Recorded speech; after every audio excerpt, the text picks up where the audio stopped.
ce que j'aimerais, c'est que tu imagines donc un robot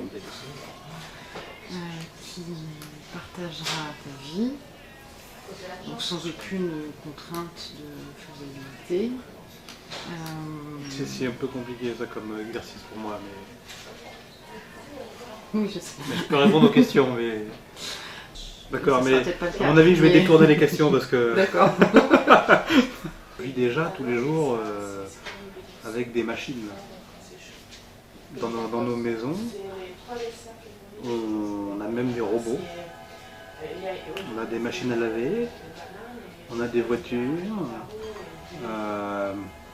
qui sont des objets qui sont équipés d'électronique, de capteurs qui permettent de mesurer des choses dans l'environnement physique et qui prennent des décisions par elles-mêmes en fonction de ce qu'elles mesurent.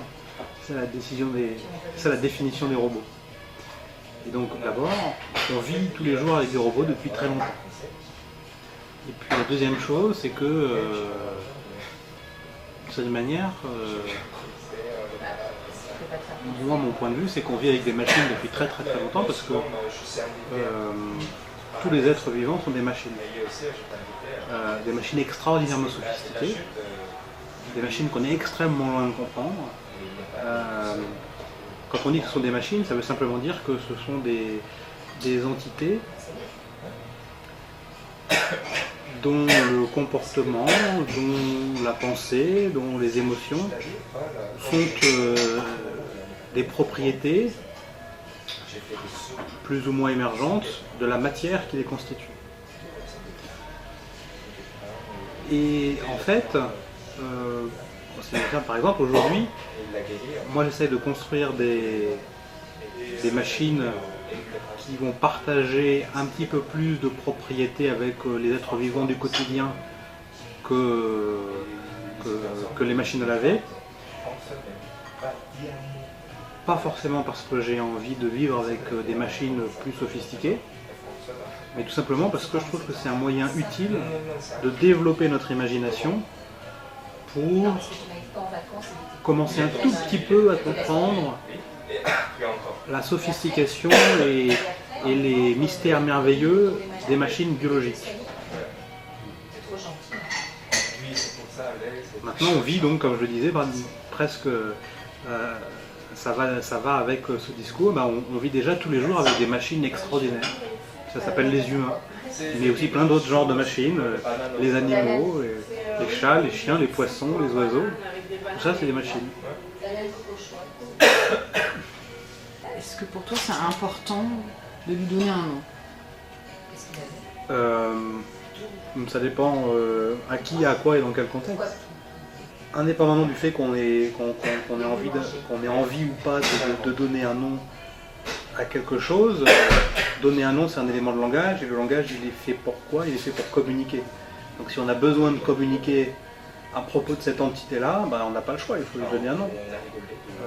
N'importe quel objet autour de nous, on leur donne des noms, que ce soit d'ailleurs des objets physiques, des objets imaginaires, des objets qui n'existent pas, on leur donne des noms, des entités qui n'existent pas, on leur donne des noms, des personnages de romans qui sont des créations complètes, on leur donne des noms. Donc ça paraît difficile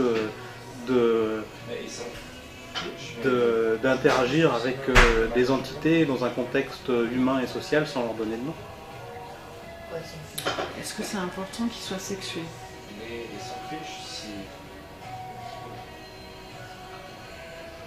Pour moi, cette question-là,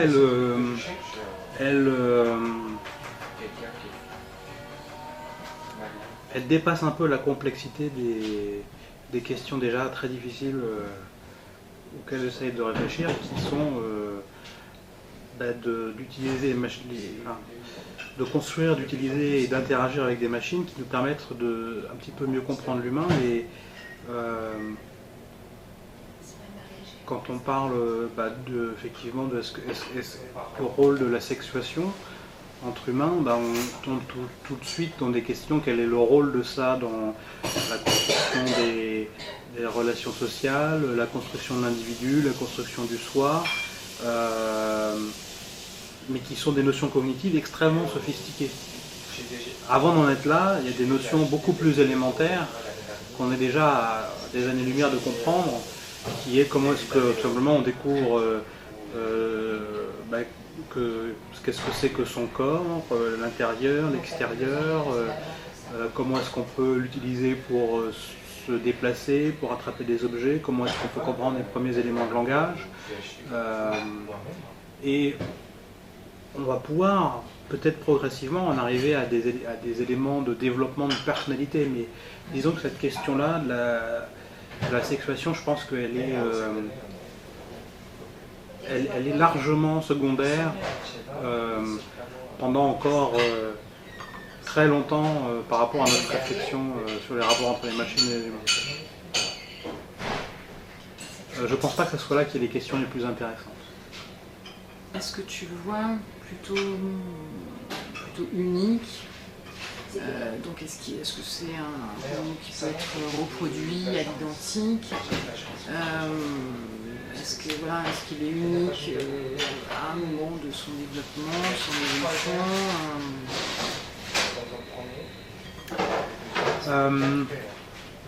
Ça c'est une question par contre qui est beaucoup plus importante. Alors, d'abord, je vais recontextualiser l'ensemble des questions. Pour moi, c'est très difficile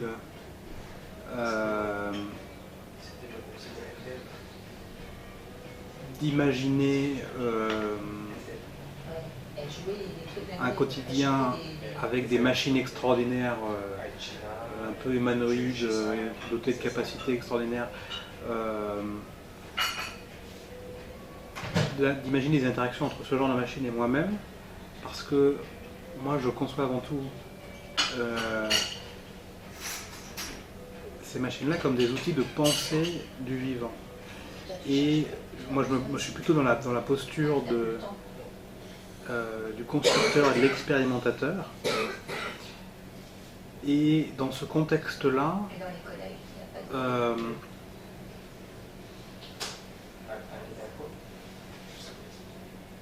quand on va avoir une interaction avec une machine, on va forcément soit être déjà un petit peu constructeur ou expérimentateur, soit déjà comprendre et conceptualiser la machine d'une manière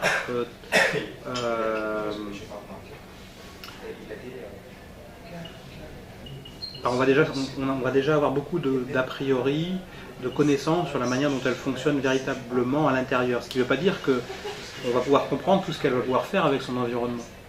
Mais justement, une des questions les plus intéressantes, c'est comment est-ce qu'à partir d'un objet physique matériel qui a un certain nombre de capacités et de mécanismes élémentaires de base, des programmes, un corps physique, etc., comment est-ce que par l'interaction avec l'environnement et l'interaction entre ses propres composants à l'intérieur de lui-même, eh bien, va pouvoir se former de la nouveauté, va pouvoir se créer justement des personnalités, des savoir-faire, des apprentissages qui vont le mener à une trajectoire de développement qui va être la sienne, qui va être vraiment unique.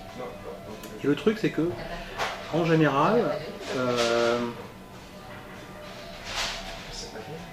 en particulier chez les êtres vivants, il y a effectivement un élément qui est essentiel pour cette construction de trajectoire de développement, c'est les interactions sociales. Et les interactions sociales, elles marchent particulièrement bien quand il y a un certain degré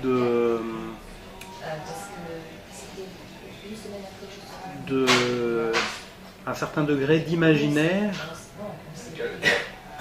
et de fausses croyances d'une certaine manière de la part au moins d'un des deux partenaires.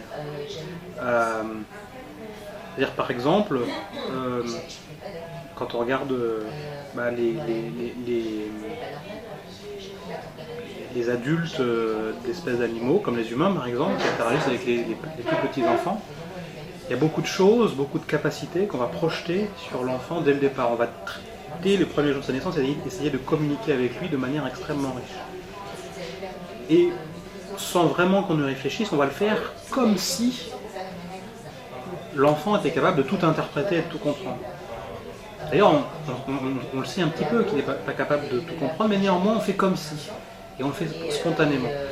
Mais en fait, c'est grâce à ça qu'au final, l'enfant il va découvrir toutes ces choses qui sont liées à l'interaction sociale, aux émotions, au langage, parce qu'en permanence, il est plongé dans une interaction qui a de la structure et qui l'inclut en faisant comme si il comprenait.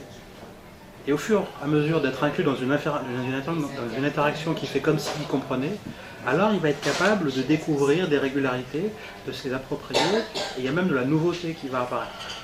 Et je pense que pour comprendre ces choses-là, de la même manière, il est assez important, quand on va vouloir utiliser des machines pour un petit peu creuser sur ces mécanismes d'apprentissage, de développement social et cognitif, eh bien, de mettre ces machines pas en face de leurs constructeurs ou d'ingénieurs qui ont des idées assez précises sur les mécanismes qui sont à l'intérieur d'eux, mais ça va être beaucoup plus intéressant de mettre ces machines en interaction avec un environnement humain qui n'a que très peu de connaissances et d'idées sur ce qu'il y a à l'intérieur. Et c'est pour ça que pour moi ça fait assez peu de sens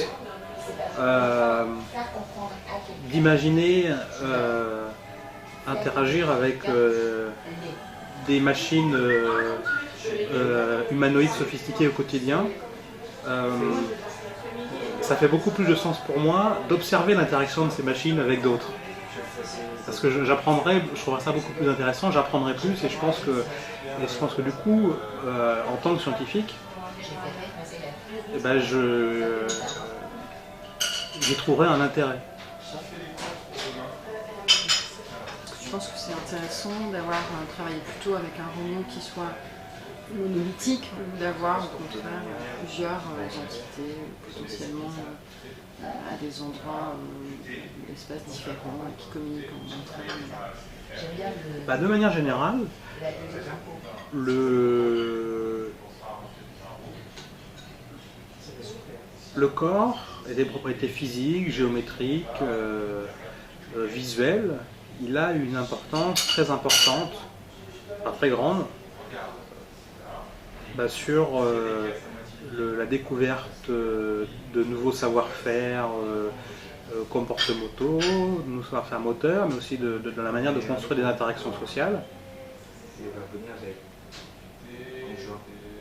Et d'une part, donc du coup, pour essayer de comprendre le rôle de ce corps-là, ça peut être très intéressant, encore une fois, pour le scientifique, d'être capable de considérer le corps comme une variable expérimentale et de le faire varier, et de le plonger en interaction avec des environnements physiques et sociaux différents, et d'étudier et de comprendre quel peut être justement l'impact de la forme de ce corps avec par exemple un noyau interne, un cerveau artificiel interne qui est toujours le même, et on fait varier le corps uniquement, et on voit quel impact ça a sur la formation de nouveaux savoir-faire ou de nouvelles modes d'interaction avec les humains.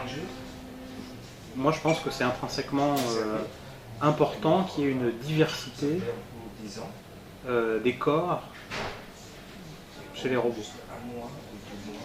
Par contre, à chaque fois, un corps unique. Oui et non. Alors ça, il y a une autre question qui se pose qui est assez intéressante. C'est qu'est-ce que c'est que le corps exactement? Est-ce que le corps c'est juste la limite physique, en gros, délimitée par notre peau, ce qu'il y a à l'extérieur et ce qu'il y a à l'intérieur? Ou est-ce que le corps c'est plus pas une notion entièrement matérielle et statique, mais une notion partiellement imaginée par notre cerveau et qui change de manière fluide en fonction des situations. C'est-à-dire que, par exemple, probablement qu'on peut imaginer que quand on porte des habits sur nous et que, par exemple, en ce moment on est en train de parler l'un avec l'autre, les habits font un avec nous. On n'y pense pas, ils sont intégrés à nous. Et des objets qui sont en dehors de nous et qui, tant qu'on ne les utilise pas, c'est clairement quelque chose qui est différent de notre corps. Par exemple, à partir du moment où certains de ces objets, on va les utiliser comme des outils, donc par exemple, on va prendre, je sais pas, un caillou, un marteau pour casser un objet, pour planter un clou, ou alors par exemple, on va prendre une voiture, on va s'asseoir sur le volant, sur le siège de cette voiture, et puis on va commencer à conduire. Et quand on commence à conduire, eh bien, la surface de la voiture, d'une certaine manière, devient un peu notre corps. On étend psychologiquement la frontière de notre corps et si on essaye d'éviter de toucher l'extérieur, si on touche quelque chose, on a presque l'impression que c'est nous-mêmes qui le touchons. Et d'ailleurs, on ne réfléchit plus du tout à nos mains et à nos pieds quand on sait conduire. On a incorporé la voiture. Et donc pendant cet espace de temps pendant lequel on conduit, d'une certaine manière, la voiture elle fait un peu partie de notre corps. Et probablement que c'est pareil, moi je pense que c'est intéressant d'expérimenter avec des machines qui sont dotées de systèmes cognitifs artificiels, quels sont les mécanismes qui permettent dynamiquement de changer des représentations de soi et de son propre corps, où on va abstraire certaines parties de l'environnement et les intégrer à notre système sensorimoteur de telle manière qu'on ne les considère plus pendant un certain espace de temps comme des objets extérieurs, mais comme des extensions de notre corps. Est-ce que c'est important qu'il soit plutôt dans quelque chose d'assez spécialisé ou au contraire totalement polyvalent? Ça dépend ce qu'on veut faire. Je disais tout à l'heure qu'on a aujourd'hui déjà des robots dans toutes les maisons et c'est des robots qui marchent très bien. Les machines à laver, on a des aspirateurs aussi qui se baladent tout seuls, etc. Et ça marche très bien parce que justement, c'est des machines qui ont une forme et un système logiciel électronique qui est entièrement adapté et dédié à une tâche précise. Donc il y a une très bonne adaptation entre les deux. Et si on veut construire des machines dans l'objectif de réaliser des tâches très précises à l'avance, oui, il va falloir utiliser des formes précises et spécifiques à ça, parce que souvent ça va bien marcher. Mais si on réfléchit à essayer de construire des machines, soit qui nous sont utiles pour faire des choses, soit qui sont utiles pour penser, par exemple pour penser l'homme, si on veut qu'elle soit, par exemple, si on veut qu'elle nous soit utile à penser l'homme, une des caractéristiques essentielles de l'homme, c'est pas d'être extraordinairement bon à une chose, c'est d'être capable de s'adapter assez facilement à des tas de contextes et de tâches nouvelles en permanence. Et la forme du corps va être évidemment très importante. Encore une fois, elle va être centrale.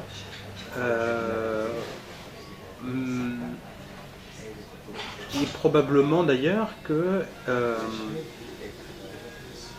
c'est le cas pour les humains. En fait, notre corps il est probablement adapté par une tâche particulière, à beaucoup de tâches, mais pas non plus à l'ensemble des tâches, enfin, des comportements et des pensées qu'on pourrait imaginer, mais à celles qui sont utiles dans notre écosystème biologique et qui font qu'il y a certaines choses pour lesquelles on est très fort et puis d'autres au contraire très mauvais.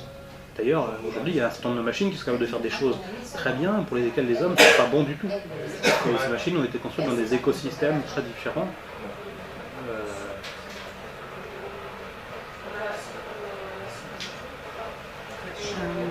En ce qui concerne l'énergie,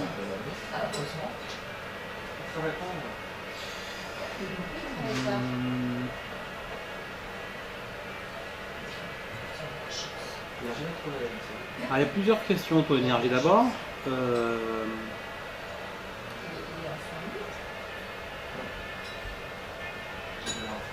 il est important dans le développement sensorimoteur et cognitif d'un être vivant,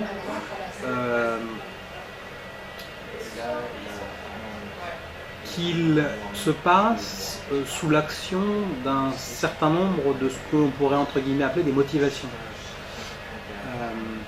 C'est-à-dire qu'il y a un certain nombre de choses que l'organisme va rechercher et qui vont structurer son développement. Et ces choses-là, c'est extrêmement important de les comprendre et aussi qu'elles soient incluses dans les organismes artificiels, parce que s'il n'a pas de besoin, il n'a aucune raison de vivre, d'exister et de se développer. Et évidemment, chez les êtres vivants, un des besoins les plus importants, c'est l'énergie. Et beaucoup de l'activité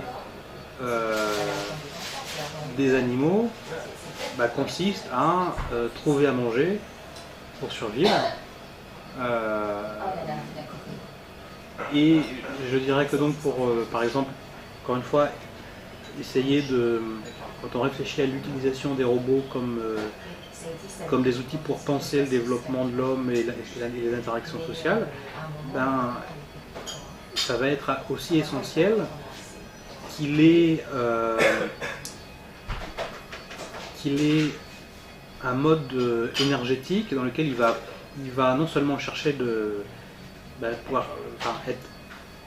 chercher de l'énergie comme un de ses objectifs, mais qu'il puisse le faire en pratique. C'est-à-dire que ça soit un mode énergétique qui fait que il puisse inventer des solutions par lui-même, sans qu'à chaque fois qu'il y ait un humain qui ait besoin d'intervenir de manière spécifique, de telle manière à ce que cette manière il ne soit pas véritablement autonome entre guillemets. Et alors du coup avec l'énergie, avec cette même argumentation, vient le fait qu'il faut aussi d'autres formes de motivation. Des motivations qu'on va appeler extrinsèques, qui sont la satisfaction d'éléments biologiques de base et qui sont partagés par beaucoup d'animaux, qui sont trouver de la nourriture, maintenir son intégrité physique, trouver des partenaires sexuels pour propager ses gènes, c'est chez beaucoup d'animaux. Il n'y a pas que ça, en particulier quand on parle de l'homme, il y a aussi tout un tas d'autres systèmes, pas que de l'homme d'ailleurs, de systèmes de motivation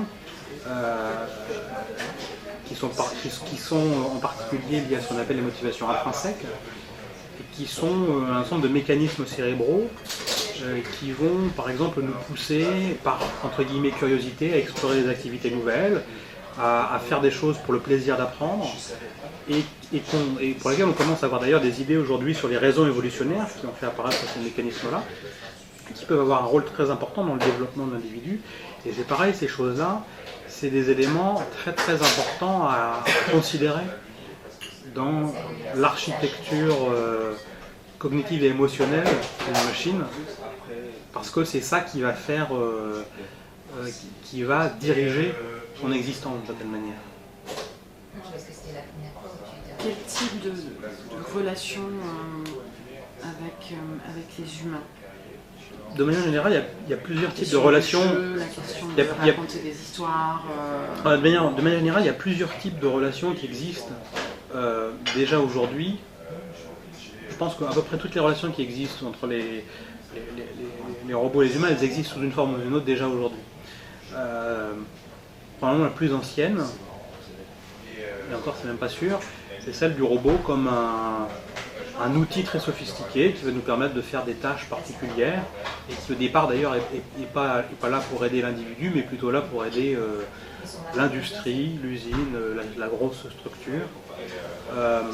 Aujourd'hui justement on commence à avoir un certain nombre de robots qui sont là pour nous aider comme des outils plus à la maison, dans les travaux domestiques, mais aussi pour par exemple accompagner des personnes qui ont des difficultés d'autonomie physique ou intellectuelle. Par exemple, on commence tout simplement à avoir des chaises roulantes robotisées qui sont des robots et qui aident un certain nombre de personnes tout simplement à garder leur autonomie, à faire plus de choses. Ça, c'est un premier type de relation qui implique tout un tas de technologies, mais aussi d'approches d'utilisation qui sont très particulières. Une autre famille qui est un petit peu dérivée de celle-là, mais qui est assez spéciale, c'est les robots et les machines comme des outils, on va dire, d'éducation et de loisirs. C'est-à-dire des machines avec lesquelles d'abord on va jouer, mais aussi avec lesquelles on va apprendre. C'est-à-dire des machines avec lesquelles on va pouvoir, un peu comme aujourd'hui, on a beaucoup de logiciels d'aide aux apprentissages qui vont nous plonger ou des jeux vidéo d'ailleurs, qui vont nous plonger dans des mondes dans lesquels on va interagir et devoir résoudre des énigmes, nous amener le long d'un chemin narratif qui peut être en partie créé au fur et à mesure qu'on l'explore. On peut tout à fait aujourd'hui, et il y a un certain nombre de personnes qui le font,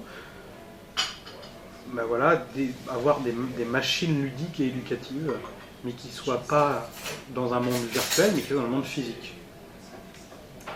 Et puis il y a une dernière catégorie, et moi encore une fois c'est celle qui m'intéresse le plus, c'est les robots comme des outils de pensée.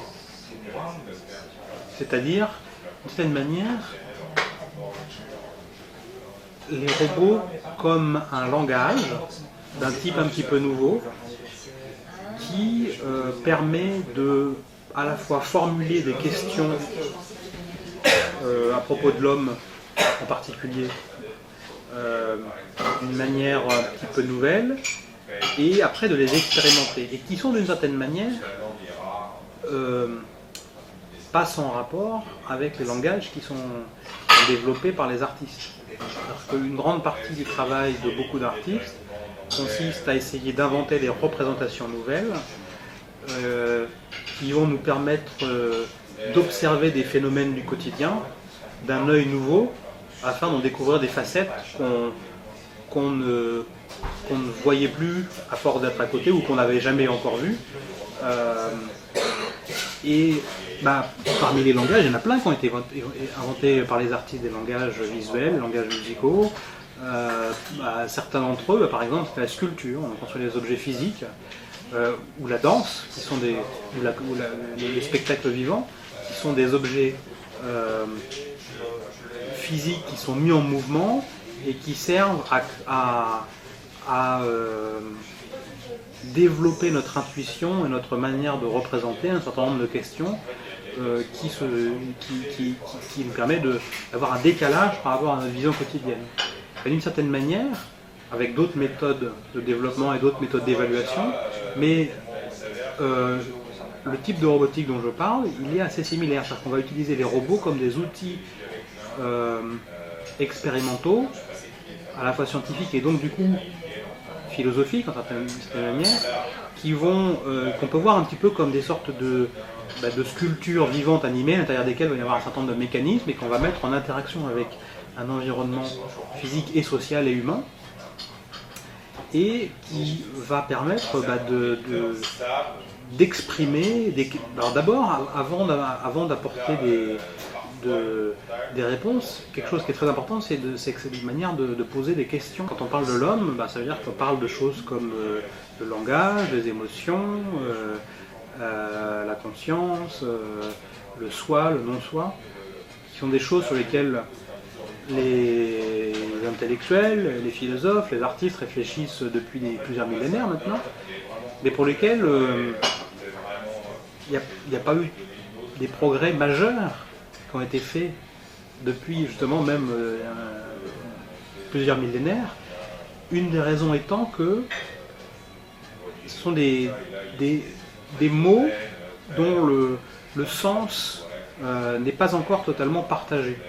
C'est-à-dire qu'il y a beaucoup de dialogue qui est fait à propos de ces mots-là, dans lesquels chaque personne qui utilise ces mots-là, eh bien en fait il associe un sens qui est différent, un sens qui est internalisé, qui permet néanmoins de construire un certain nombre d'interactions sociales au quotidien, mais pour lesquelles il reste beaucoup de quiproquos qui se perpétuent à travers les siècles.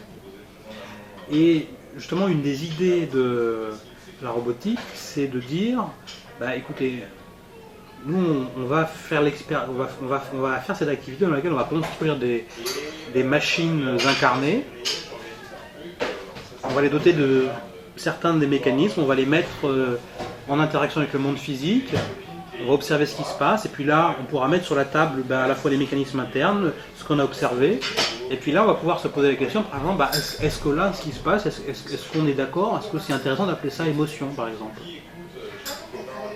Et alors peut-être d'ailleurs la réponse va être non, mais au moins ça permettra de savoir qu'est-ce que n'est pas une émotion, ce qui est une question extrêmement floue encore aujourd'hui. Et donc, d'une certaine manière, cette utilisation des robots, c'est les robots comme un outil de pensée, un outil de langage pour comprendre l'homme. Et ça, c'est ce qui m'intéresse le plus. On peut imaginer une relation qui serait privilégiée avec quelqu'un en particulier, notamment cette personne-là qui partage un univers commun? Enfin, est-ce qu'il y a une singularité, une particularité d'une relation avec un humain spécifique? Ben, oui. C'est-à-dire que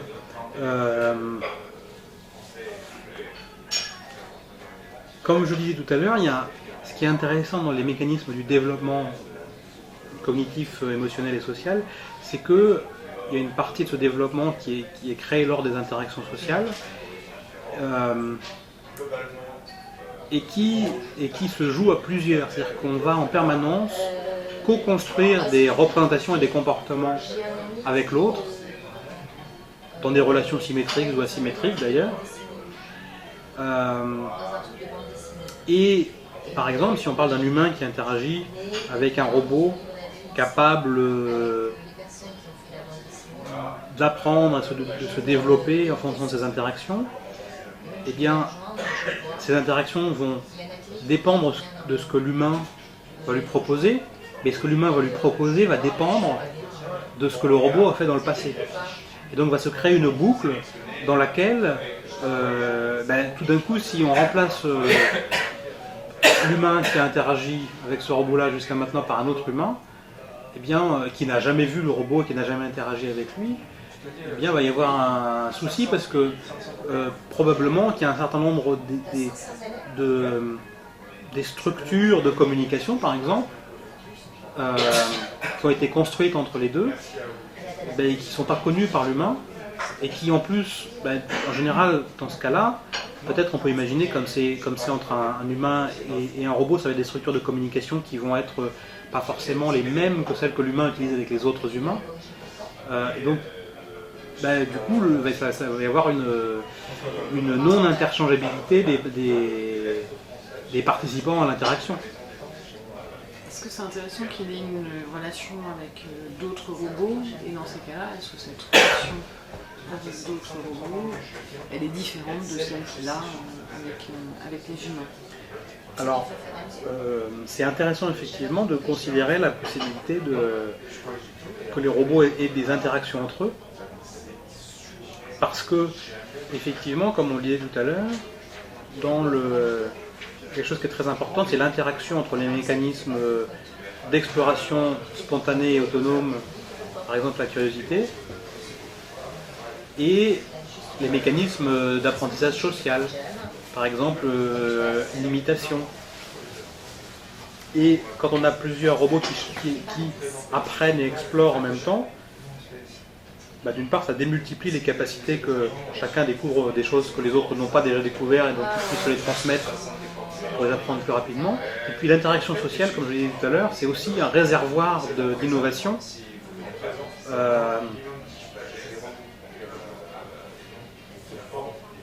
Par exemple, aujourd'hui, on commence tout juste en faisant des expérimentations avec des robots, à s'apercevoir que quand on essaye entre plusieurs robots de s'inventer des codes de communication pour communiquer à propos des objets extérieurs, c'est-à-dire à la fois se mettre d'accord sur des étiquettes à utiliser, mais aussi des manières de conceptualiser l'environnement qui est autour de nous. Au départ, comme il n'y a pas déjà de code de communication, il va y avoir beaucoup de quiproquos et d'ambiguïtés. Mais en fait, ces ambiguïtés et ces quiproquos, ils sont source de création de nouvelles catégories et de nouvelles représentations elles-mêmes. Et donc, d'une certaine manière, ils sont source de diversité conceptuelle qui elle-même peut être réutilisée pour des nouvelles inventions d'une certaine manière de ces machines-là. Donc c'est important que les machines interagissent entre elles. Et puis en plus de ça, on disait aussi tout à l'heure que le corps il a un rôle très important. Et en fait c'est vrai que probablement qu'il y a un certain nombre des représentations conceptuelles qu'on construit du monde qui nous entoure qui dépendent des propriétés de notre corps. Par exemple, il y a beaucoup des éléments du langage qu'un enfant apprend, où le sens qui est associé, il est représenté en termes de c'est quoi qu'on peut quand on entend par exemple quelqu'un qui nous montre un truc, il nous dit c'est vie du loup, voilà ça c'est vie du loup, le cerveau d'un enfant et aussi celui d'un adulte, il va avoir tendance à essayer de deviner le sens de ce mot-là en termes de qu'est-ce qu'on peut faire avec ce truc-là. Alors que l'hypothèse, si moi je te dis ça c'est vidulu, il y a assez peu de chances que tu fasses l'hypothèse, ah tiens peut-être que vidulu ça veut dire les objets de taille 12,2 cm et de diamètre 5 cm. Il y a assez peu de chances que ça soit ça l'hypothèse. Plus de chances que l'hypothèse ça soit que ce truc-là, c'est un truc dans lequel on peut mettre un liquide, il y a un truc pour le prendre par la main, on peut le boire. il y a plus de chances que ça soit ça. C'est pas obligé, mais il y a plus de chances. Et ça dépend à la fois de notre corps, parce que donc, par exemple, ça c'est un truc qui est adapté à nos mains. C'est-à-dire que si on a par exemple un organisme vivant qui n'a pas de main, mais qui a que des sortes de bras aspirateurs pour attraper les objets, ça fait aucun sens d'avoir un truc comme ça. Donc ça va pas faire beaucoup de sens. Et donc il va y avoir plus de mal à comprendre un petit peu la notion, ce que nous on va appeler une tasse par exemple, la différence entre une tasse et un verre par exemple. Et du coup, comme le corps a une importance, a cette importance-là, eh bien, ça a plusieurs applications. Ça veut dire que d'une part, in fine, il est possible que entre un robot qui a un corps, même s'il ressemble un peu à l'humain, mais qui n'est pas le même que celui d'un humain, et un humain, peut-être qu'il y a un certain nombre de choses que chacun va être capable de penser, mais qui va être incommunicable à l'autre. Et donc, d'une certaine manière, peut-être que l'humain va être capable, à peu près sûr, dans ce cas-là, s'ils ont des corps différents, que l'humain va être capable de conceptualiser un certain nombre de choses que le robot ne pourra jamais toucher du doigt, si je peux dire, parce qu'il n'est pas capable de... Ça ne veut rien dire avec son corps. Et vice-versa, peut-être que le robot va être capable de conceptualiser des choses qui seront très claires pour lui, et que l'humain ne pourra jamais toucher du doigt. Et c'est pour ça aussi que de faire interagir entre eux des robots, en particulier qui ont le même corps, ça peut permettre aussi d'expérimenter et de développer des systèmes de communication qui vont avoir des propriétés un petit peu différentes de celles entre un robot et un humain. Il te semble qu'il y a des capacités physiques qui sont plus importantes que d'autres. C'est n'importe quoi, mais l'agilité, la gestion de l'équilibre. Est-ce que c'est intéressant qu'il y ait des formes de différence justement avec un corps humain et les capacités d'un corps humain? Aujourd'hui, déjà on peut remarquer que c'est quoi les robots les plus nombreux dans le monde? Ce sont des robots qui sont des machines qui font des tâches qui ne sont pas très adaptées au corps humain. Donc, dans les usines, par exemple, c'est des gros robots qui vont manipuler des pièces très lourdes, c'est pas du tout, le corps humain n'est pas fait pour ça. À la maison, c'est des robots comme des machines à laver qui font très bien des tâches qui sont fastidieuses et fatigantes pour un corps humain. Donc aujourd'hui, de facto, les robots, ils ont surtout des corps différents de l'humain parce qu'ils ont été construits pour répondre à des besoins que le corps humain ne sait pas bien faire. Et je ne parle pas des robots qui sont envoyés sur la planète Mars, qui est aussi un autre exemple où pour les robots ça ne leur pose aucun problème, alors évidemment pour les humains ça pose un certain nombre de défis importants. Maintenant, comme je le disais avant, si à un moment donné on veut réfléchir et expérimenter la mise en place de robots qui sont capables de communiquer avec les humains, et par exemple de comprendre des éléments de langage, alors c'est probablement important que le corps partage des éléments assez importants avec ceux de l'humain. S'il y a une forme d'intelligence robotique. Alors justement, comme je l'ai dit tout à l'heure, un des enjeux principaux pour moi de construire des robots, c'est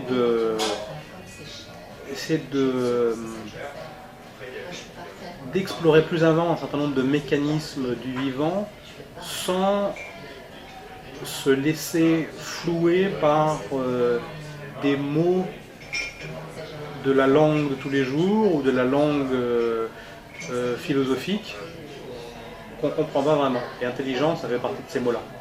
Donc moi, ma réponse, elle est très simple. Je ne sais pas ce que c'est que l'intelligence. Par contre, je construis des robots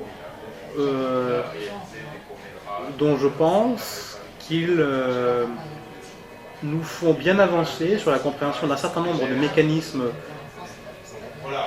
très importants qui permettent aux organismes vivants de s'adapter à leur environnement sur le long terme, et qu'en surface, les humains entre eux désignent de manière très floue comme intelligence. Donc mémoire à court terme, à long terme. La mémoire c'est essentiel pour à partir du moment où une machine elle a besoin de s'adapter à son environnement au cours de sa vie. Ça veut dire qu'elle doit apprendre des choses nouvelles. Apprendre, ça veut dire se souvenir d'expériences qu'on a fait. et être capable de mettre en relation ses souvenirs avec des situations nouvelles. Donc la mémoire, c'est absolument essentiel. Et c'est aussi clair en même temps qu'aujourd'hui, par exemple, on est encore relativement loin de comprendre comment la mémoire humaine fonctionne. Probablement qu'il y a des formes de mémoire assez différentes. Alors aujourd'hui, on a identifié des grosses patates correspondant à ce qu'on appelle des types différents de mémoire. Mémoire épisodique, mémoire procédurale. Mais en pratique, dans le détail, c'est vraiment des choses encore très très mystérieuses. Et construire des mémoires artificielles est un moyen de développer nos intuitions et de les expérimenter, ces idées-là. Tu m'as dit que pour pouvoir interagir et pouvoir partager une forme d'interaction, il est nécessaire qu'il y ait une forme de ressemblance avec notre propre corps. Quel est selon toi ce degré de ressemblance, enfin, quel est le degré de ressemblance qui peut être justement intéressant, opérant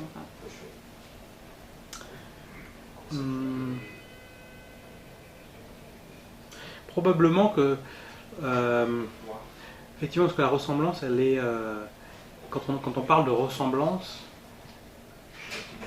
en fait, on peut comprendre ce mot-là de plusieurs points de vue. Est-ce que c'est la ressemblance juste de l'apparence visuelle, ou est-ce que c'est la ressemblance, par exemple, de la structure mécanique du corps et de ses capacités d'action, mais sans forcément exactement la même apparence visuelle.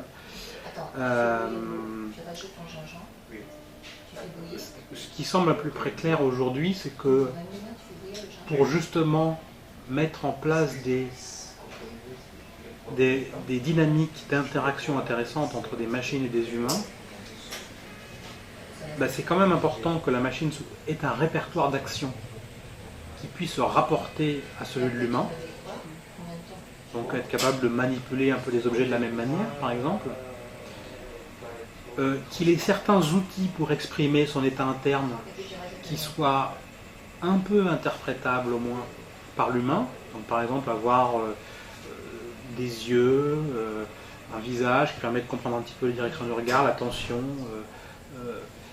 Donc ça c'est très important. Ça va permettre à l'humain d'avoir de l'empathie et de se projeter dans la machine pour pouvoir faire ce qu'on disait tout à l'heure, faire comme si elle était capable de faire ça ou de comprendre si, et donc de créer une interaction qui va faire qu'à la fin la machine elle va être capable, si elle a des modèles d'apprentissage par exemple qui le permettent, c'est bien de développer des affaires intéressantes. Mais par contre, probablement ce qui est assez vrai aussi, c'est qu'il ne faut pas que cette machine ressemble de trop visuellement à l'humain. Parce que si elle ressemble de trop visuellement à l'humain, eh bien, expérimentalement, on sait déjà aujourd'hui que ça va très souvent casser la spontanéité de l'humain qui est en face de la machine, et l'humain ne va plus savoir quoi penser de ce qu'il a en face de lui. Ça va lui poser des questions, ça va être une sorte de mise en abîme où il va plus savoir quoi faire, et du coup il va être bloqué, et comme il va être bloqué, il ne va pas y avoir d'interaction riche entre lui et la machine, et puis rien ne va se développer. Et donc, c'est par exemple, il y a des robots japonais aujourd'hui qui sont faits un petit peu comme ça, où on essaye avec du silicone de reconstruire de l'apparence physique d'un humain, et je pense pas que ça soit une voie très intéressante pour créer des interactions qui font du sens pour l'humain, qui font du sens pour le robot, dans lequel le robot peut y détecter du sens au fur et à mesure de l'interaction.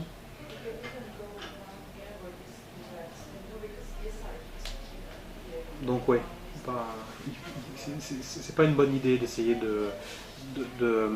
d'avoir une ressemblance d'apparence visuelle. Il faut avoir une ressemblance du répertoire d'action, des modes d'expression des états internes, mais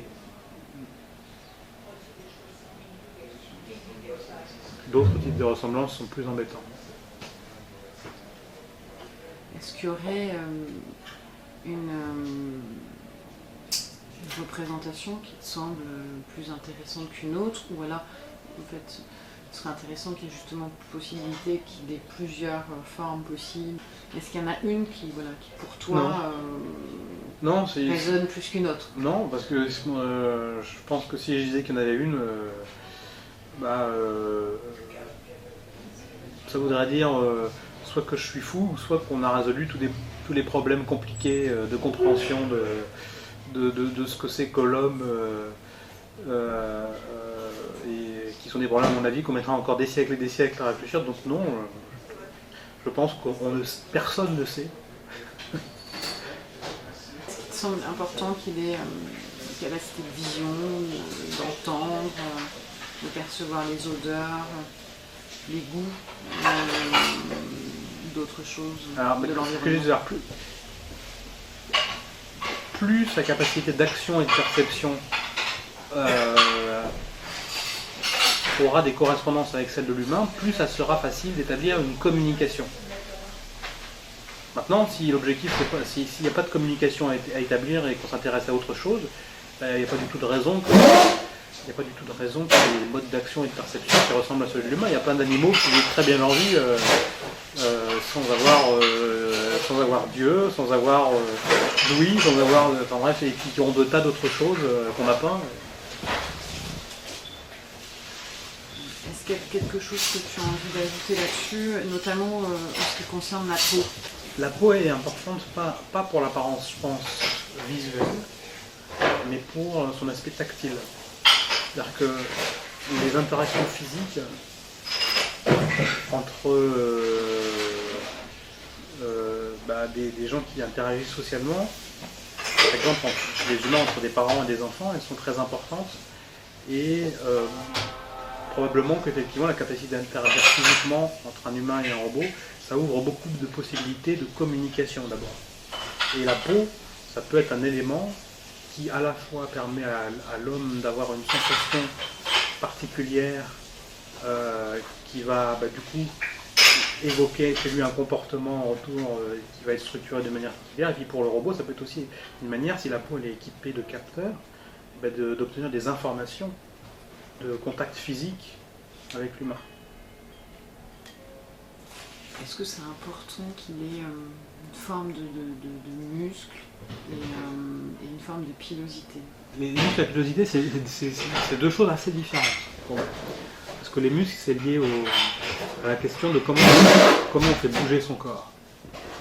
Et comment on fait bouger son corps, effectivement, c'est avec un certain nombre de mécanismes et de formes et de matériaux qui, comme on le disait tout à l'heure, généralement pour le corps, mais c'est pareil, ça va avoir un impact sur le type de mouvement, par exemple, qu'on va pouvoir générer, sur la manière dont on va pouvoir utiliser plus ou moins efficacement l'énergie.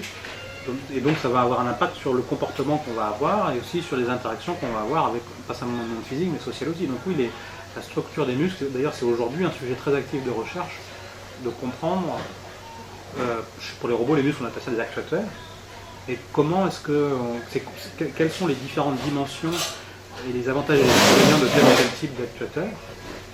Et effectivement, aujourd'hui, il y a un certain nombre de laboratoires dans le monde qui travaillent sur le développement d'actuateurs qui ressemblent, qui essayent d'imiter les muscles d'une manière ou d'une autre, avec des méthodes pneumatiques, hydrauliques, ou même des méthodes dans lesquelles on a des matériaux qui vont se contracter en fonction de l'électricité qu'on envoie dedans. Donc c'est une question vraiment très, très, très active et très importante. Et sur la pilosité? Ça, je pense que c'est plus en rapport avec la question sur la peau. Je pense que ça va avoir un impact sur le ressenti que, par exemple, l'humain va avoir en face du robot. Et donc, ça va avoir un impact sur son comportement avec le robot. Et donc, probablement, effectivement, la structuration de l'interaction va se faire différemment. Est-ce que tu penses que c'est important qu'un robot ait des accessoires, pas forcément des outils, des accessoires? Non, mais des outils, si. Non, même plus que ça, je pense qu'une question, là du coup, on revient aux questions très importantes. une des questions vraiment fondamentales, c'est de comprendre les mécanismes qui permettent au cerveau humain, et donc de comprendre les mécanismes qui peuvent permettre aussi à un organisme artificiel de découvrir et d'utiliser des outils. Mais en fait, le premier outil qu'un organisme découvre, c'est son corps lui-même. Parce qu'au départ, par exemple, un enfant, il ne sait pas que ce truc qui bouge quand lui, en face de lui, en fait, c'est un truc qui est connecté à d'autres parties d'un truc qu'il n'a pas encore identifié comme étant soi, et que il va pouvoir peut-être même contrôler par exemple pour toucher des objets, les pousser, voire même les attraper. Donc le premier outil, c'est le corps lui-même. Et ce qui est intéressant, c'est qu'au-delà de ce premier outil, comment est-ce que justement le système cognitif peut dynamiquement découvrir et utiliser de nouveaux outils. Et ça c'est vraiment lié à cette question de la frontière du corps, parce que quand on utilise un outil et quand on est devenu un expert en l'utilisation d'un outil, l'outil fait partie de notre corps le temps qu'on l'utilise. Donc la notion d'outil, pour moi, elle est très liée à la notion de qu'est-ce que c'est que le corps. Quel type d'autonomie Alors l'autonomie, c'est pareil, c'est un mot compliqué.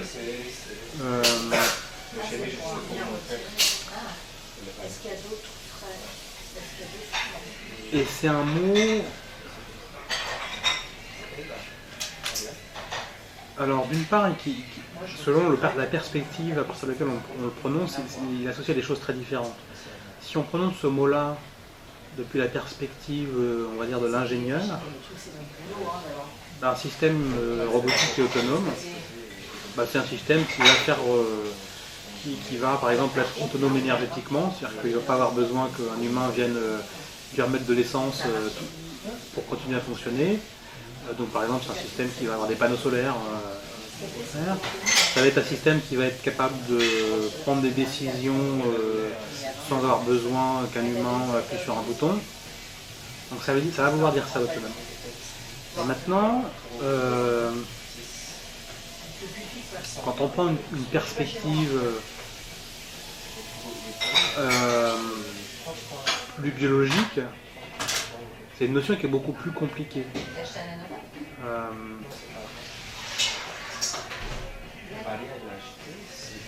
D'abord, quand on pose la même question que l'ingénieur, mais qu'on la pose à pour un être vivant, même l'autonomie énergétique, on ne sait pas vraiment ce que ça veut dire, parce que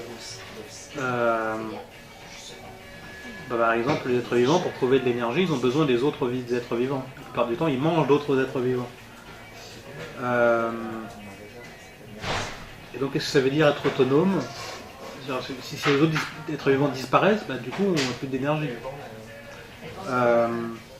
Ensuite, il y a aussi des difficultés du point de vue de la notion d'autonomie cognitive, émotionnelle, sociale, etc. Comme on disait tout à l'heure, il y a beaucoup de savoir-faire, de connaissances, de comportements, de concepts qu'on apprend et qu'on développe et qu'on utilise perpétuellement en interaction avec les autres. Et effectivement, par exemple, sur la question de l'autonomie, par exemple, de la décision, eh bien, on pourrait dire que, par exemple, quelqu'un prend une décision de faire quelque chose, donc par exemple, tu as pris la décision de m'inviter, on discute, et on pourrait se dire, c'est une décision que tu as prise de manière autonome. Au moment où tu es décidé, ça s'est passé dans ton cerveau, mais en même temps, la structure cognitive que tu as utilisée pour prendre cette décision, elle a été formée au cours de tes interactions avec les autres depuis des années. Et donc, d'une certaine manière, toute cette structure d'interaction que tu as eue avec les autres, elle a aussi eu un rôle important, in fine, dans cette décision-là. Et donc du coup, tout de suite, on s'aperçoit qu'on a là un concept qui a des limites un petit peu floues. Alors néanmoins, tout à l'heure, on disait, je pense qu'il y a quand même quelque chose d'important, c'est que les êtres vivants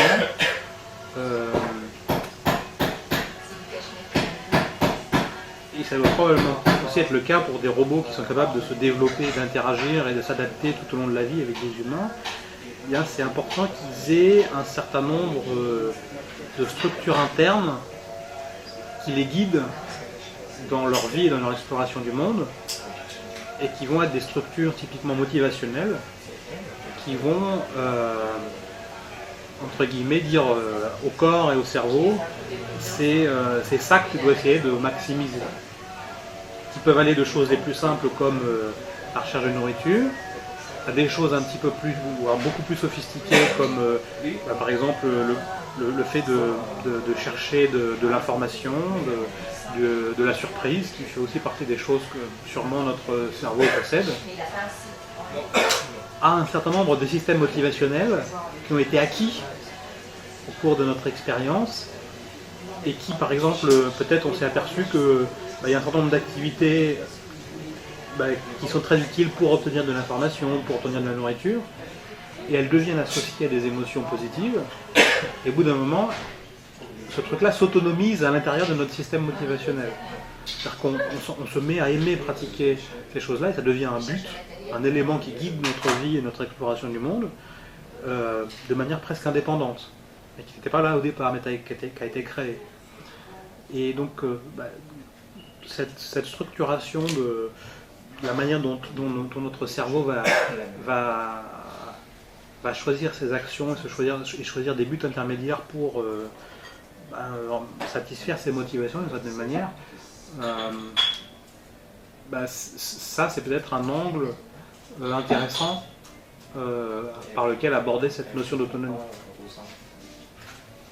Est-ce que c'est important qu'il soit imprévisible d'une certaine manière, disons du point de vue de celui avec qui il est dans l'interaction? Alors, il y a beaucoup de choses à dire sur cette question-là.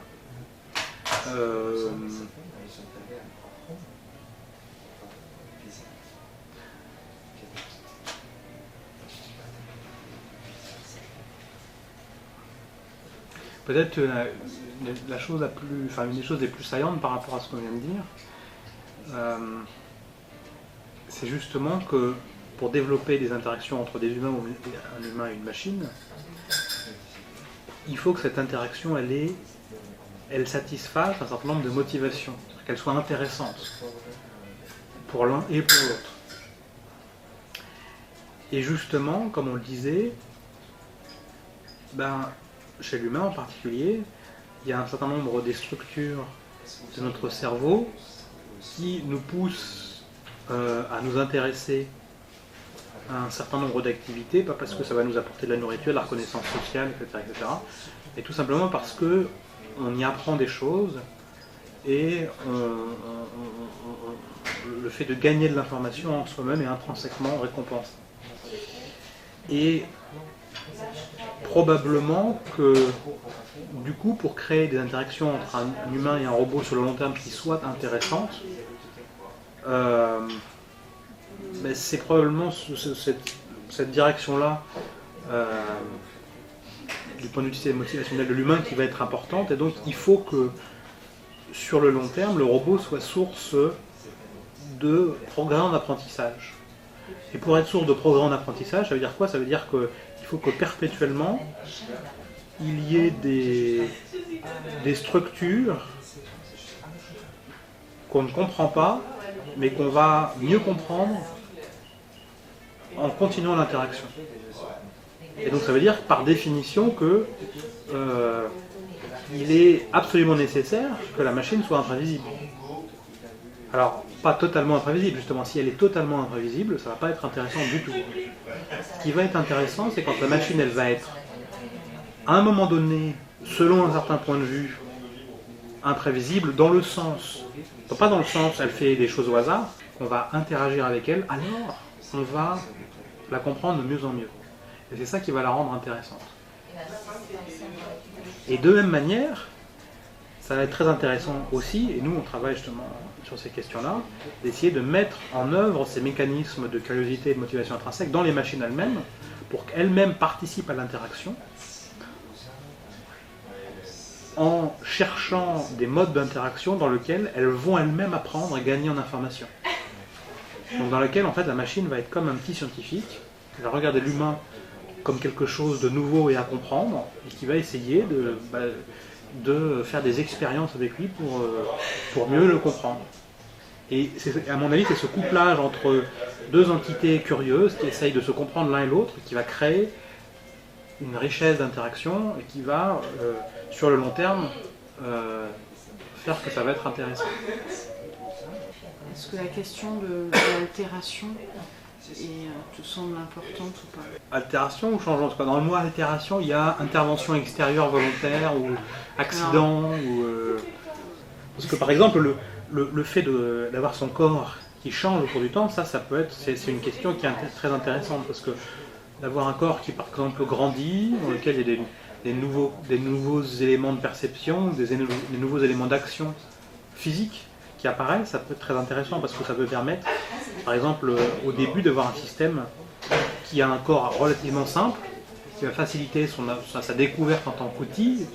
Et puis une fois qu'on le maîtrise, eh bien, il y a de nouvelles choses qui apparaissent, qui vont être plus accessibles parce qu'on a déjà découvert une chose avant. Et donc ça va être une sorte de maturation qui va faciliter le développement. Donc ça, c'est très intéressant. Est-ce qu'il est important qu'avec la notion de temps, il y ait une notion d'usure en fait, qui lui soit associée? D'usure physique. Ce temps, qu'il soit visible. Ah, c'est un peu différent comme question. La notion d'usure physique, je ne sais pas si... Je dirais qu'elle n'est pas nécessaire, mais elle est inévitable, plutôt, je pensais plutôt ça. Par contre, effectivement, c'est assez... la notion de trace, elle n'est pas inévitable, mais par contre, je pense que c'est une chose très intéressante que de l'introduire, parce que, justement, comme on disait, pour développer une relation intéressante, il faut que les deux entités qui interagissent, d'une certaine manière, soient capables de voir une évolution et de voir de la construction de structure et de compréhension au cours du temps. Et si, au cours de leurs interactions, ils ont l'occasion de pas simplement internaliser, mais aussi d'externaliser les structures qu'ils ont découvertes, ça va être encore plus facile de s'en apercevoir, de manière plus motivante. Donc oui, de cette manière, moi, je trouve ça bien. Et d'ailleurs, parmi il y a certaines formes qui sont essentielles, qui sont le langage, justement. Le langage, quand deux individus vont interagir ensemble, par exemple, l'humain et une machine, ils vont créer des systèmes de communication, des mots nouveaux, par exemple, qui sont des artefacts, qui vont être des traces de leurs interactions passées. Est-ce que c'est important et intéressant d'avoir quelque chose qui peut s'auto-reproduire? C'est intellectuellement intéressant. C'est une des propriétés des systèmes vivants, c'est la capacité à pas s'auto-reproduire, mais s'auto-reproduire avec modification. C'est ça qui est le plus intéressant. Et effectivement, c'est assez intéressant de comprendre quels sont les mécanismes. Alors aujourd'hui, par exemple, on sait qu'on sont des machines, pas physiques, mais des machines virtuelles, qui sont capables de s'auto-reproduire. C'est aussi vieux qu'ordinateur. John von Neumann, dans les années 50, qui, en inventant le concept de l'ordinateur, a déjà montré des logiciels dans lesquels le logiciel était capable de s'auto-reproduire lui-même. Aujourd'hui, il y a un certain nombre de gens qui essayent de faire des machines, par exemple avec des techniques d'impression 3D, qui vont pouvoir s'auto-reproduire. Il y a encore un certain nombre de questions qui se posent, et c'est une question intéressante. Est-ce que c'est important de pouvoir lui attribuer des intentions, une forme de trait de caractère, de singularité? Alors, oui, mais c'est deux questions différentes. Et donc oui aux deux questions. Mais comme je le disais tout à l'heure, en fait, une machine elle va devenir intelligente à partir du moment où elle va avoir un certain nombre de systèmes motivationnels internes qui vont lui permettre de s'auto-générer des objectifs par rapport à ces motivations-là. Et ça va être aussi intéressant que dans l'interaction sociale, eh bien, ces objectifs qu'elle se génère en interne, ils puissent être interprétables et interprétés par des partenaires sociaux. Et c'est ça qui va correspondre à, par exemple, essayer de comprendre les intentions de l'un et de l'autre. Par ailleurs, c'est aussi intéressant de se poser la question de comment, parce que là on part du mécanisme dans lequel il y a un mécanisme à l'intérieur d'une entité qui se génère des objectifs. Et à un moment donné, la question c'est comment est-ce que ces objectifs internes peuvent devenir compris comme des intentions par des partenaires sociaux. Et la chose inverse qui est très intéressante aussi, c'est comment est-ce que un partenaire social, par exemple un adulte, en interagissant avec un autre partenaire social, par exemple un enfant, et l'adulte va faire comme si, dans certains contextes, l'enfant avait ou l'entité qui se développe, artificielle, comme s'il avait des intentions. Alors, peut-être, il n'y en a pas. Mais peut-être qu'en développant une interaction sociale dans laquelle on fait comme s'il avait une intention, eh bien, l'apprenant et l'entité va découvrir qu'il est possible pour lui de construire une structure mentale qui va, in fine, instancier cette intention qu'il n'avait pas au départ. Donc il va apprendre à avoir des intentions. Et donc ça, c'est aussi un mécanisme très intéressant. Est-ce qu'il y a un langage qui te semble spécifique, peut-être différent d'une autre qui a inventé Le langage, en fait, il se réinvente en permanence. Et donc du coup, ce qui est vraiment, je pense, la question les plus intéressantes et les plus importantes, c'est d'arriver à comprendre, pas comment... la question, c'est pas tellement c'est quoi le langage qu'il faut utiliser, mais c'est quels sont les processus qui permettent à des partenaires sociaux, par exemple des humains en face de machines, de construire ensemble un langage et de le faire évoluer en permanence à chaque interaction pour qu'il serve leurs besoins. Et justement, c'est très intéressant d'essayer de construire des machines et d'expérimenter les mécanismes de négociation du langage en temps réel avec d'autres robots ou avec des humains. On apprend beaucoup sur ces choses-là. Donc on peut imaginer qu'à chaque binôme, si on prend des binômes sociaux ou en interaction, humain-robot, on peut imaginer qu'à chaque binôme il puisse y avoir donc, un développement d'un langage. Oui, tout à fait. Sur les émotions, il semble important de pouvoir la rendre visible. C'est clair que chez les humains, l'expression des émotions, c'est un moyen de communication qui est très important. On utilise beaucoup. Et encore une fois, donc si construire des machines capables de communiquer avec l'humain, et à un moment donné, il faut qu'ils puissent avoir aussi cette communication émotionnelle. Et qui d'ailleurs, comme le langage naturel parlé, ou le langage des gestes, est aussi un mode de communication qui peut se co-construire et se conventionnaliser. Parce qu'il ne s'agit pas de définir à l'avance quel type de geste ou d'expression du visage va être associé à tel type de catégorie émotionnelle. Je pense que ce qui est plus intéressant, c'est de comprendre et de construire des mécanismes qui permettent de négocier cette manière de s'exprimer émotionnellement. Est-ce qu'il y a à un moment donné une importance à trouver des formes de morale, je ne sais pas si le terme est approprié, mais ce que nous on pourrait appeler morale, et comment, quelle acquisition. Si on prend comme perspective au mot moral, on va dire un ensemble de règles qui, dans une société d'individus, définissent ce qui est autorisé ou pas trop autorisé ou pas du tout autorisé, oui, effectivement, c'est absolument important que pour que se développe une communication et une interaction qui soit intéressante et respectueuse de l'un et de l'autre entre l'homme et la machine, il faut que la machine elle soit capable d'apprendre qu'est-ce qui est autorisé et pas autorisé dans cette communauté-là, qui peut d'ailleurs être un mécanisme qui peut être mis en place et expérimenté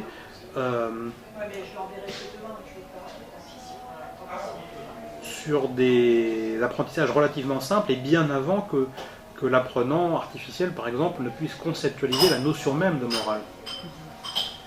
Conceptualiser la notion de morale, ça c'est très très compliqué, je pense que ça en est très très loin de... Mais par contre, en pratique, il y a des mécanismes qui permettent en interaction avec l'humain de découvrir ce qui est autorisé et pas autorisé, je pense que c'est un des éléments intrinsèques à l'apprentissage social. Est-ce qu'il peut donc être, d'une certaine manière, contradictoire? Le robot? Oui. Tout à l'heure on disait l'interaction elle va être intéressante si à un moment donné il y a des structures nouvelles qu'on ne comprend pas et des sortes de défis et qui se résolvent après, qu'on comprend mieux. Effectivement, pour rendre l'interaction intéressante, l'outil de la contradiction il est très utile. Je pense qu'il y a une forme d'appartenance. Est-ce que cette notion d'appartenance, elle est importante? Est-ce qu'elle peut avoir un sens? Je pense qu'elle a de moins en moins de sens.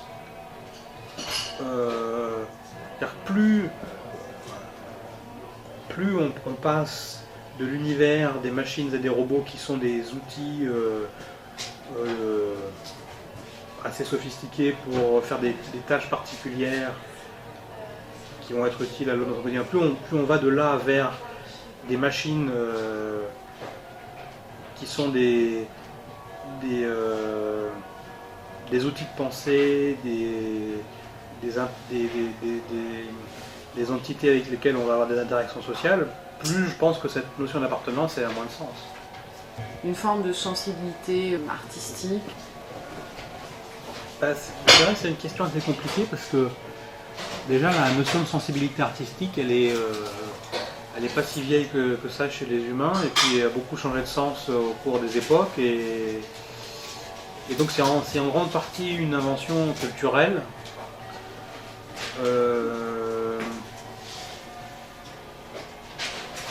Maintenant, si on utilise d'autres mots, par exemple la sensibilité esthétique, qui est un peu une variante mais qui est quand même un peu différente, peut-être on peut la rapprocher justement de ces mécanismes de motivation intrinsèque, cette notion qui fait que une entité biologique ou artificielle va s'intéresser à une activité, à observer quelque chose, pas parce que ça va lui être utile pour avoir plus de nourriture ou un statut social plus élevé, mais par le pur plaisir de le pratiquer.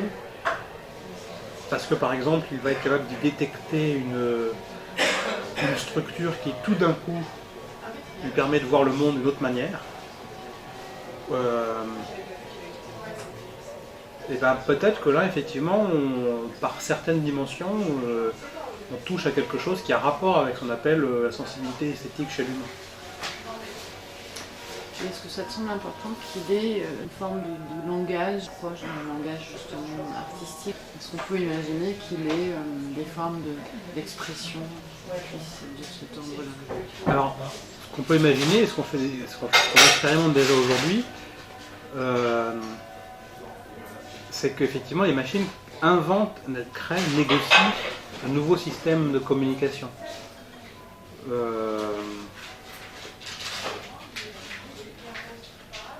Mais elles ne vont pas le conceptualiser comme étant de l'art. D'ailleurs, il y a beaucoup de... D'ailleurs, en aparté, pour comprendre ça, il faut bien avoir en tête qu'aujourd'hui, quand on regarde beaucoup de production des humains d'il y a quelques millénaires et qu'on appelle de l'art premier par exemple,